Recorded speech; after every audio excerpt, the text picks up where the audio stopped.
2.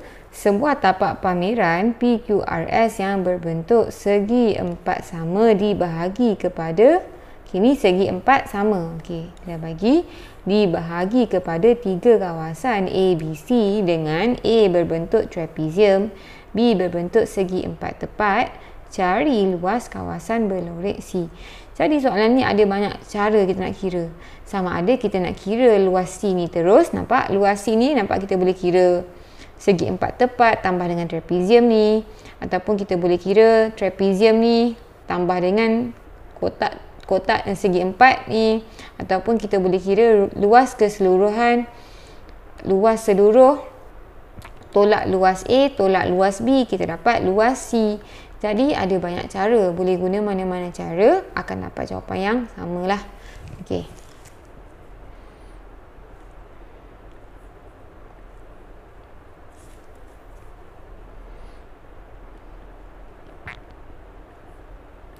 Jadi kalau kita tengok, kita kira luas ni, luas yang pertama ni tambah dengan luas kedua. Kita tahu dia ni segi empat sama. Bila segi empat sama, sini pun dah sasah 16 juga. Betul? Kalau sini dah 8 meter, sini pun 8 meter sebab ni 16 meter. Okey. Jadi kita tengok sini 6. Kalau kita keluarkan kita punya trapezium nombor 1 ni, kita dapat macam ni kan. Okey. Jadi ini 16, kita tengok sini 6, betul, sama dengan bawah. Sini ialah 10. Kalau kita tengok tinggi sini 4, kita tahu atas ke bawah 16. 16 tolak 4, kita dapat 12. Jadi luas dia sama dengan, nampak, bila ada sisi selari, separuh darab hasil tambah sisi selari. Sisi selari 10 dengan 12 darab dengan sisi yang lagi 1. Dia punya tinggi dia ni 6.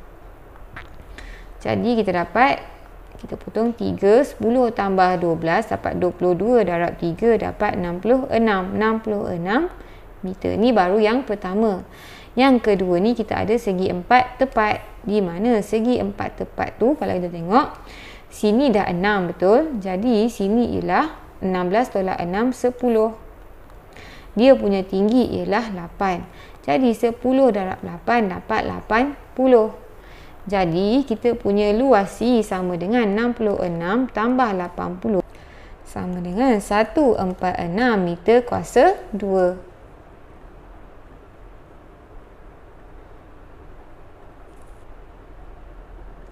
Okey. Ataupun kita nak kira luas satu ni dengan luas ni. Kalau nak guna yang ni pun boleh, tapi nampak tak kena kira 3 luas. Jadi kalau kita terus kira macam ni, kita hanya kira 2 luas. Tapi nak guna cara ni pun boleh, tak kisah. Okey, jadi luas pertama ni kita tengok segi 4 tepat. Atas ni PQ 16, tinggi dia ialah 8 kan. Sini segi 4 sama, ni 16, 8. Jadi 16 darab dengan 8, kita dapat 128. 128 meter kuasa 2. Okey. Lepas tu yang kedua, nampak tak dia bahagi 2, betul macam ni. Jadi kita tahu sini tinggi dia 4. Kalau sini 8, kalau sini dah 4, sini mesti 4. Okey, kita lukislah. Okey, macam ni. Jadi ini 4, betul. Jadi yang ni ialah 6. Gambarlah, tapi ukuran dia nombor ni betul lah. Okey, jadi kita tahu sini ke sini ialah 8. Betul? Sini dah 8. Kalau sini ke sini 10, jadi sini ialah 2. Jadi ni luas pertama, luas kedua. Jadi luas dia, nampak sisi selari separuh darab dengan hasil tambah 2 sisi selari. Jadi hasil tambah sisi selari 2 dengan 4 ni darab dengan dia punya, menegak lah 6. Jadi potong-potong 3, 2 tambah 4, 6. 6 darab 3, 18. Okey, jadi dia punya luas sama dengan luas 1 tambah luas 2 sama dengan 128 tambah 18. Kita dapat 146. Unit dia dalam meter kuasa 2.